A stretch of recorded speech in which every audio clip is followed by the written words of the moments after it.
자, 민지, 서빈이, 정신 차리고. 자, 지금부터 재밌으니까 집중해서 잘 들어.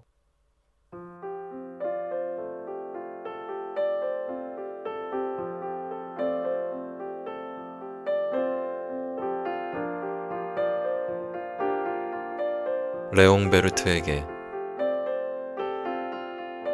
나는 이 책을 어른에게 바친 데 대해 어린이들에게 용서를 빈다. 나에게는 그럴 만한 사정이 하나 있다. 내가 이 세상에서 사귄 가장 훌륭한 친구가 바로 이 어른이라는 점이다. 또 다른 사정이 있다. 이 어른은 모든 것을, 어린이들을 위해 쓴 책까지도 이해할 줄 안다는 것이다. 세 번째 사정이 있다. 이 어른은 지금 프랑스에서 살고 있는데 거기서 굶주리며 추위에 떨고 있다. 그를 위로해 주어야 한다. 이 모든 사정으로도 부족하다면 지금은 이 어른이 되어 있는 예전의 어린아이에게 이 책을 바치고 싶다.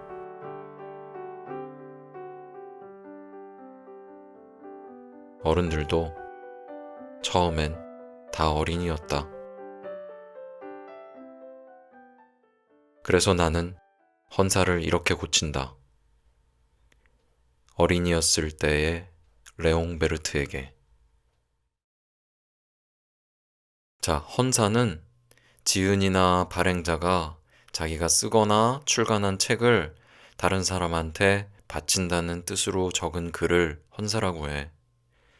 20년 후에 민지 서빈이는 아마 이 헌사라는 단어를 알고 있을 거라고 생각해. 근데 지금은 좀 어렵지. 쌤이 앞으로 읽어주는 이야기를 듣다 보면 지금 민지랑 서빈이한테는 조금 어려운 단어들이 나올 수도 있어. 근데 그때마다 쌤이 설명을 하면 이야기의 흐름이 깨지니까 다 듣고 나중에 찾아봐. 엄마한테 물어보든지. 알았지? 자, 그러면 이제 시작한다. 내 나이 6살 적에 한 번은 체험담이라고 부르는 원시림에 관한 책에서 멋진 그림 하나를 보았다. 보아뱀 한 마리가 맹수를 삼키고 있는 그림이었다. 그걸 옮겨놓은 그림이 위에 있다. 그 책에 이런 말이 있었다. 보아뱀은 먹이를 씹지 않고 통째로 삼킨다. 그러고 나면 몸을 움직일 수가 없어 먹이가 소화될 때까지 6달 동안 잠을 잔다. 나는 그 그림을 보고 나서 밀림의 가지가지 모험들을 곰곰이 생각해 보았으며 드디어는 나도 색연필을 들고 나의 첫 그림을 용케 그려내었다. 나의 그림 제1호. 그건 다음과 같았다. 민지서빈이 듣다가 궁금하면 화면 봐. 나는 내 걸작을 어른들에게 보여주며 내 그림이 무섭지 않느냐고 물어보았다. 어른들은 대답했다. 아니, 모자가 왜 무서워?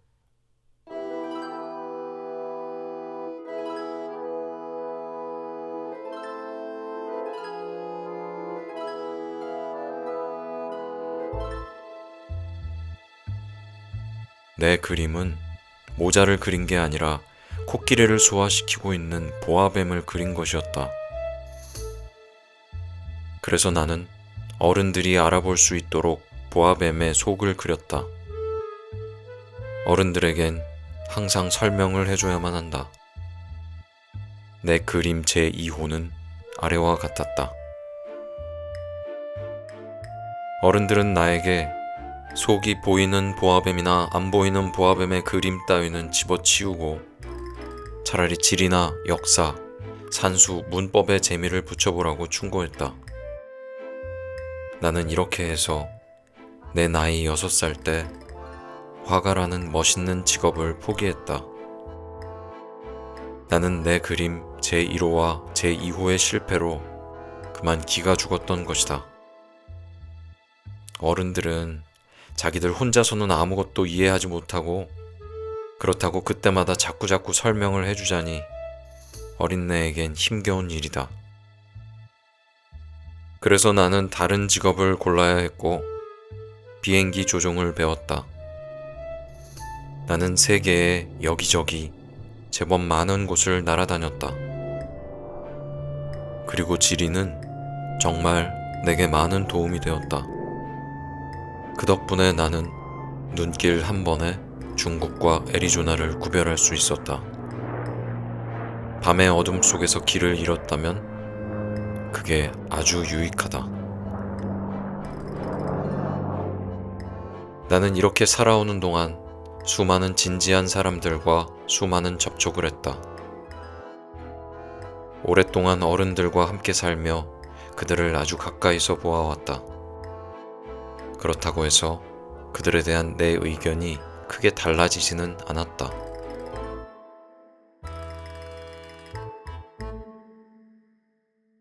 나는 좀 똑똑해 보이는 사람을 만날 때마다 항상 품고 다니던 내 그림체 1호를 꺼내 그를 시험해 보곤 했다. 그가 정말 이해력이 있는 사람인가 알고 싶었던 것이다. 그러나 늘 이런 대답이었다. 모자로구먼. 모자네. 그러면 나는 보아뱀 이야기도 원시림 이야기도 별 이야기도 꺼내지 않았다. 나는 그가 알아들을 수 있도록 트럼프 이야기, 골프 이야기, 정치 이야기, 넥타이 이야기를 했다. 그러면 그 어른은 그만큼 분별 있는 사람을 하나 알게 되었다고 아주 흐뭇해하는 것이었다.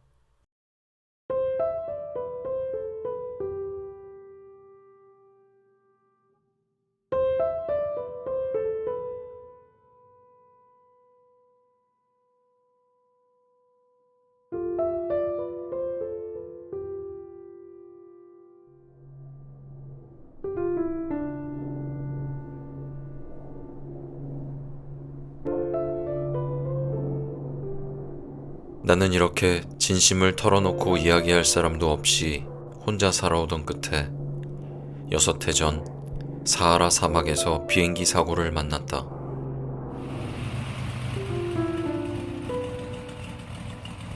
모터에서 무언가가 부서진 것이다.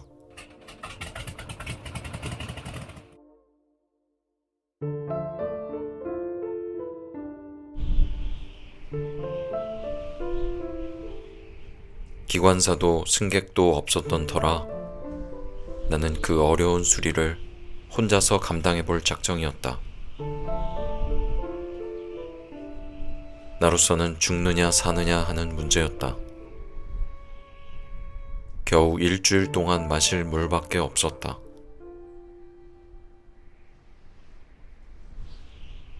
첫날 저녁 나는 사람이 사는 곳에서 사방으로 수마일리나 떨어진 사막 위에 누워 잠이 들었다.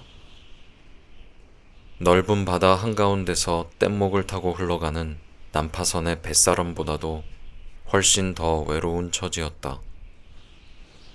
그러니 해뜰 무렵 이상한 작은 목소리가 나를 불러 깨웠을 때 내가 얼마나 놀랐겠는가. 그 목소리는 말했다. 저 양 한 마리만 그려줘. 뭐? 양 한 마리만 그려줘.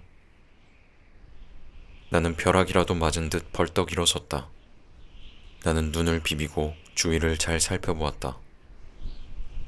아주 신기한 꼬마 아이가 엄숙하게 나를 바라보고 있었다. 여기 그의 초상화가 있다. 이 그림은 내가 훗날 그를 모델로 그려낸 그림 중에서 가장 훌륭한 것이다. 그러나 내 그림이 그 모델만큼 멋이 있으려면 아직 멀었다. 그러나 그건 내 잘못이 아니다. 나는 내 나이 6살 적에 어른들 때문에 기가 죽어 화가의 길을 포기했고 기껏해야 속이 보이는 보아뱀과 보이지 않는 보아뱀을 그린 것밖에는 달리 그림 공부를 해본 적이 없지 않는가. 아무튼 나는 놀란 눈을 휘둥그레 뜨고 호련히 나타난 그 모습을 바라보았다.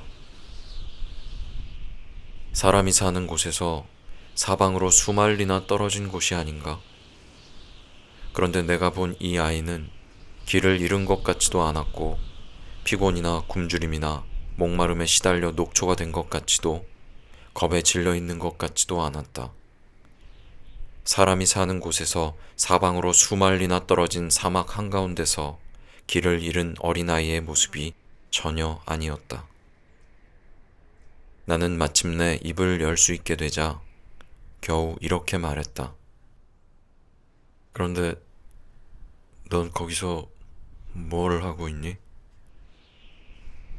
그러나 그 애는 무슨 중대한 일이나 되는 것처럼 아주 나직하게 같은 말을 되풀이했다. 저기 양 한 마리만 그려줘. 터무니없는 일이라도 너무 강렬한 느낌을 받으면 감히 거역하지 못하는 법이다. 그래서 사람들이 사는 곳에서 사방으로 수마일이나 떨어진 데서 죽음이 눈앞에 아른거리는 판에 정말 멍청한 짓을 한다고 생각을 하면서도 나는 주머니에서 종이와 만년필을 꺼냈다. 하지만 나는 그때 내가 특별히 공부한 것이라고는 고작 지리와 역사 그리고 산수와 문법이라는 생각이 나서 좀 언짢은 기분으로 그 꼬마아이에게 그림을 그릴 줄 모른다고 말했다. 그가 나에게 대답했다. 괜찮아. 양 한 마리만 그려줘. 나는 한 번도 양을 그려본 적이 없기 때문에 내가 오직 그릴 수 있는 두 가지 그림 중에서 하나를 그에게 다시 그려주었다. 속이 보이지 않는 보아뱀의 그림을. 그런데 놀랍게도 그 꼬마아이는 이렇게 대답하는 것이었다. 아니야, 아니야. 난 보아뱀의 뱃속에 있는 코끼리는 싫어. 보아뱀은 아주 위험하고 코끼리는 아주 거추장스러워. 내가 사는 데는 아주 작아서. 나는 양을 갖고 싶어. 양 한 마리만 그려줘. 그래서 나는 이 양을 그렸다. 그는 조심스럽게 살펴보더니 말했다. 아니야. 이건 벌써 몹시 병들었는걸? 다른 걸로 하나 그려줘. 나는 이 그림을 그렸다.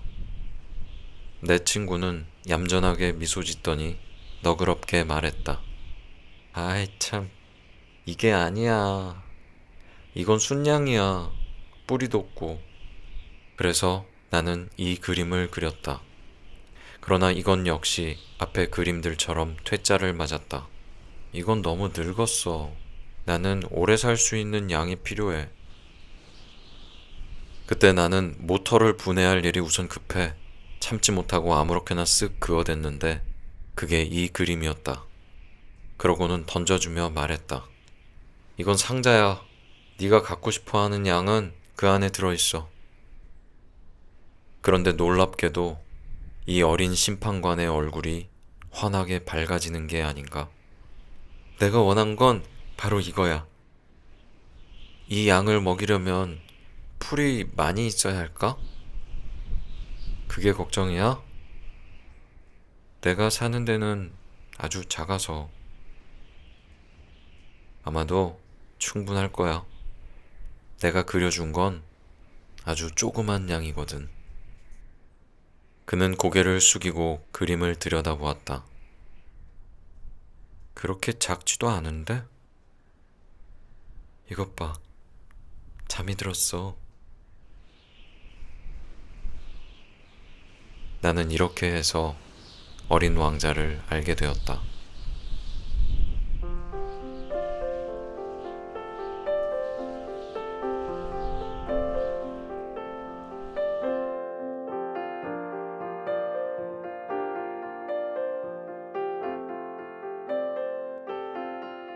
그가 어디서 왔는지를 아는 데는 오랜 시간이 걸렸다. 어린 왕자는 내게 여러 가지 질문을 하면서도 내 질문은 전혀 귀담아 듣는 것 같지 않았다. 어쩌다 우연히 흘러나온 말들을 듣고 나는 차츰차츰 모든 것을 알게 되었다. 가령 그가 처음으로 내 비행기를 보았을 때 그는 나한테 이렇게 물었다. 이 물건은 뭐야? 이건 물건이 아니야. 이건 날아다니는 거야. 비행기야. 내 비행기. 나는 내가 날아다닌다는 걸 그에게 알려주는 것이 자랑스러웠다. 그러자 그는 큰 소리로 외쳤다. 어? 아저씨가 하늘에서 떨어졌어? 그래.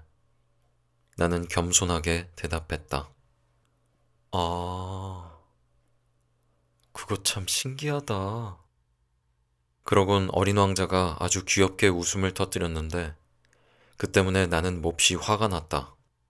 내 불행이 심각하게 여겨지길 나는 바라는 것이다.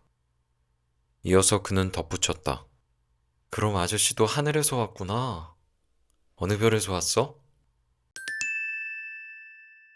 나는 그 말을 듣자마자 그가 어디서 나타났는지 그 수수께끼를 푸는데 한 줄기 가느다란 빛이 비치는 것 같아서 불쑥 이렇게 물어봤다. 그럼 넌 다른 별에서 왔구나? 그러나 그는 대답하지 않았다. 내 비행기를 바라보며 그는 가만히 고개를 끄덕였다. 그렇겠지. 저걸 타고서야 그렇게 먼 곳에서 올 수는 없지. 그리고 그는 오랫동안 생각에 잠겨들었다. 이윽고 그는 호주머니에서 양을 꺼내 들고 그 보물을 골똘히 들여다보았다. 슬쩍 내비치다 그만둔 다른 별들 이야기에 내가 얼마나 안달이 났을지 여러분들도 짐작이 갈 것이다. 그래서 나는 좀 더 깊이 알아보려고 애를 썼다. 넌 어디서 왔어? 네가 사는 곳이란 데가 어디야? 내 양을 어디로 데려가는 거니? 그는 생각에 잠겨 한동안 말이 없더니 이렇게 대답했다. 잘 됐어. 아저씨가 준 상자 말이야. 밤이면 양의 집이 될 수도 있겠는데? 물론이지. 그리고 네가 얌전히 굴면 낮에 양을 메어둘 수 있도록 고삐도 하나 줄게. 말뚝도 주고. 내 제안에 어린 왕자는 충격을 받은 것 같았다. 메어둬? 참 괴상한 생각이다. 그렇지만 메어두지 않으면 아무데나 돌아다니다가 길을 잃을 거야. 그 말에 내 친구는 다시 한번 웃음을 터뜨렸다. 아니, 가긴 어딜 간다는 거야? 어디든지. 앞으로, 곧장. 그러자 어린 왕자가 엄숙하게 말했다. 괜찮아. 내가 사는 데는 아주 작은데 뭐. 그러고는 어딘지 좀 우울한 목소리로 덧붙였다.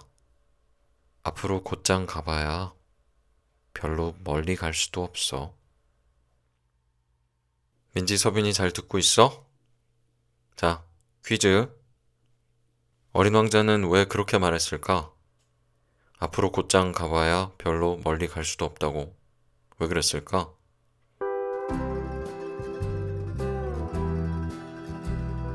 이유는 어린 왕자가 사는 별이 겨우 집 한 채보다 클까 말까 할 정도로 작기 때문이야.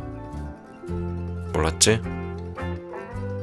이렇게 해서 조종사인 나는 어린 왕자가 태어난 별과 그 별에서 어떻게 살았는지에 대해서 조금씩 알게 돼. 그렇게 이 조종사가 알게 된 사실을 정리해서 말해주면 우선 별의 이름은 B612, B612. 어느 터키 천문학자의 망원경에 딱 한 번 보인 적이 있는 외딴 소행성이라는 사실, 그리고 그 별의 흙에는 거대한 바오밥 나무의 씨앗이 되게 많아서 바오밥 나무라는 게 있어. 이 나무는 엄청나게 큰 나무야. 근데 이 나무의 씨앗이 그 별의 흙에 되게 많이 있어서 싹이 돋았을 때 재빨리 뽑아내지 않으면 나무가 온 별을 다 차지하고 그 뿌리로 별 깊숙이 구멍을 뚫어버려서 잘못하면 별이 터질 수도 있대. 그런데 이게 아주 어릴 때는 장미나무랑 비슷해서 늘 주의를 기울여서 살펴봐야 한다는 사실, 그리고 그 작은 별에 사람은 어린 왕자밖에 없었기 때문에 외롭고 쓸쓸했는데 그런 그의 마음을 달래줬던 건 해가 저무는 풍경이었다는 거. 근데 다행인 건 별이 작아서 의자를 몇 걸음 당겨 앉으면 언제든 원할 때 석양을 볼 수 있대. 우리는 석양을 보려면 기다려야 되잖아. 해가 질 때까지. 근데 어린 왕자는 언제든지 자기가 원할 때 석양을 볼 수 있었던 거야. 그래서 하루에 44번이나 석양을 본 적도 있었대. 신기하지? 이런 사실들을 알게 되는데 지금은 쌤이 중간 내용을 요약해서 얘기해주지만 나중에 꼭 직접 읽어봐야 돼. 알았지? 직접 읽어보면 훨씬 더 재밌어. 자, 지금 우리가 읽고 있는 게 어떤 책이라고? 황현산 선생님이 번역하시고 열린 책들이라는 출판사에서 나온 어린 왕자야. 알았지? 자, 그러면 계속 읽는다.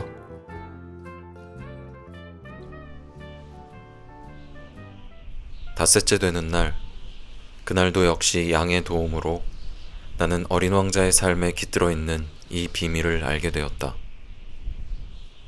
오랫동안 말없이 생각해온 의문이 열매를 맺은 듯 갑자기 그는 밑도 끝도 없는 질문을 던졌다. 양이 작은 떨기나무를 먹는다면 꽃도 먹을까? 양은 닥치는 대로 다 먹지. 가시가 있는 꽃도? 그럼 가시가 있는 꽃도. 그렇다면 가시는 무슨 소용이 있는 거야? 나는 그것을 알 수 없었다. 나는 그때 내 모터에 너무 꽉 조여 있는 볼트를 푸느라고 온 정신을 다 쏟고 있었다. 고장이 아주 심하다는 생각이 들어서 나는 몹시 걱정스러웠고 마실 물은 다 떨어져 가니 최악의 경우를 염려하지 않을 수 없었다. 가시는 무슨 소용이 있는 거야? 가시는 무슨 소용이 있는 거야? 어린 왕자는 한번 질문을 던지면 절대로 포기하지 않는다. 나는 볼트 때문에 화가 나서 아무렇게나 대답했다. 가시 그까짓 거 아무 소용도 없는 거야. 꽃들이 괜히 심술 부리는 거야. 그는 한동안 말이 없더니 앙심이라도 품은 듯 나를 몰아세웠다. 그럴 리가 없어. 꽃들은 약한 거야. 꽃들은 순진해. 해볼 수 있는 데까지 자신을 지키려는 거야. 꽃들은 자기들이 가시를 가졌다고 무서운 줄 알고 있어. 나는 아무 대답도 하지 않았다. 그 순간 나는 혼자 이런 생각을 하고 있었다. 이놈의 볼트가 그래도 안 풀리면 망치로 두들겨 깨뜨려야지. 어린 왕자가 또다시 내 생각을 흩뜨려 놓았다. 그래, 아저씨는 그렇게 생각하는 거야. 꽃들이 아니야. 난 아무 생각도 없어. 아무렇게나 대답한 거야. 나는 말이야, 중요한 일을 하느라고 바쁘단 말이야. 그는 깜짝 놀라 나를 노려보았다. 중요한 일이라고? 그는 손가락에 새까맣게 기름을 묻힌 채 손에 망치를 들고 그에게는 매우 흉측해 보이는 물건에 엎드려 있는 내 모습을 보고 있었다. 아저씨도 어른들 같이 말하네. 그 말에 나는 좀 부끄러웠다. 그러나 그는 매정하게 덧붙였다. 아저씨는 모든 걸 혼동하고 있어. 아저씨는 모든 게 다 뒤죽박죽이야. 그는 정말 몹시 화가 나 있었다. 금빛 머리칼을 바람 속에 흔들었다. 내가 아는 별에 얼굴이 시뻘건 어른이 살고 있어요. 그는 꽃 한 송이 향기를 맡은 적도 없고 별 하나 바라본 적도 없고 누구 한 사람 사랑해 본 적도 없어요. 덧셈 밖에는 다른 일을 한 적이 없는 거야. 그러면서 하루 종일 아저씨 같은 말만 되풀이한다고요. 나는 중요한 일을 하는 사람이야. 나는 중요한 일을 하는 사람이야. 그러고는 으스댄다고요. 하지만 그건 사람이 아니야. 그건 버섯이야! 뭐라고? 버섯이야! 어린 왕자는 화가 나서 이제 얼굴이 하얗게 질렸다. 수백만 년 전부터 꽃들은 가시를 만들어 왔어. 수백만 년 전부터 양은 바로 그 꽃들을 먹어왔고, 그런데 왜 꽃들이 아무 소용도 없는 가시를 만드느라 그렇게 고생을 하는지 알아보려는 게 그래 중요한 일이 아니란 말이야? 양과 꽃들의 전쟁은 중요한 일이 아니란 말이야? 그 뚱뚱하고 시뻘건 어른의 덧셈보다 더 중요한 일이, 더 중요하고 진지한 일이 아니란 말이야? 내 별을 떠나선 어디를 가도 찾아볼 수 없는 이 세상에 단 한 송이밖에 없는 꽃을 생각해봐. 어느 날 아침 조그만 양이 뭣도 모르고 이렇게 단숨에 없애버릴지도 모르는 그 꽃을 내가 사랑한다고 해봐. 그런데 그게 중요한 일이 아니란 말이야? 그는 얼굴이 빨개져가지고 다시 말을 이었다. 수백만, 또 수백만이 넘는 별들 속에 단 한 송이밖에 없는 꽃을 누군가가 사랑한다면 그 사람은 별들을 바라보기만 해도 행복할 거야. 저 하늘 어딘가에 내 꽃이 있겠지? 이렇게 혼자 말하겠지. 그런데 양이 그 꽃을 먹어버리면 어떻게 되겠어? 그에겐 그 모든 별들이 갑자기 꺼져버리는 것 같을 거야. 그래도 그게 중요한 일이 아니란 말이야? 그는 더 말을 잇지 못했다. 그는 갑자기 흐느껴 울기 시작했다. 어둠이 깔려 있었다. 나는 내 연장들을 던져두었다. 나는 망치도, 나사도, 목마름도, 죽음도 안중에 없었다. 어떤 별, 어떤 행성 위에, 나의 별인 이 지구 위에 내가 달래주어야 할 어린 왕자가 하나 있다. 나는 그를 팔로 감싸 안았다. 그를 조용히 흔들어 달랬다. 나는 그에게 말했다. 네가 사랑하는 꽃은 이제 위험하지 않아. 양의 입에 씌우도록 내가 부리망을 하나 그려줄게. 네 꽃을 위해 내가 갑옷도 하나 그려줄게.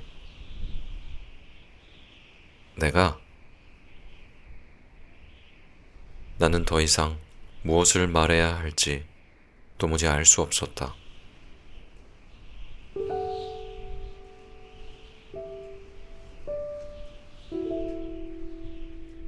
난 내가 아주 서툰 것 같았다. 어떻게 해야 그를 달랠 수 있는지, 어디를 가야 그의 마음을 다시 잡을 수 있는지 나는 알 수 없었다. 눈물의 나라, 그건 그렇게도 신비롭다.